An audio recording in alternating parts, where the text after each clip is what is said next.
ఖమ్మం జిల్లా ఏదులాపురం మున్సిపాలిటీలోని పలు డివిజన్లలో మంత్రి పొంగులేటి శ్రీనివాసరెడ్డి ఎన్నికల ప్రచారంలో పాల్గొన్నారు.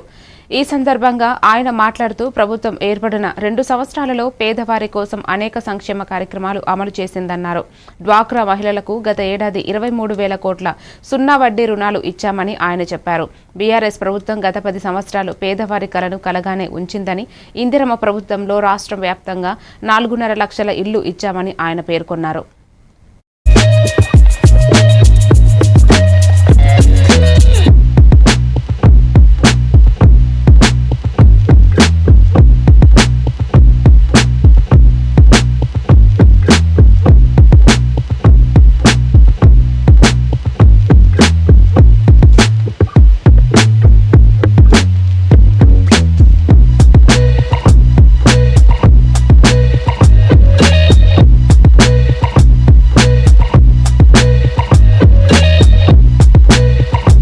నిలబడ్డది.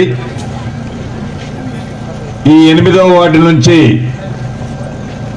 మన కోట నారాయణపురం నుంచి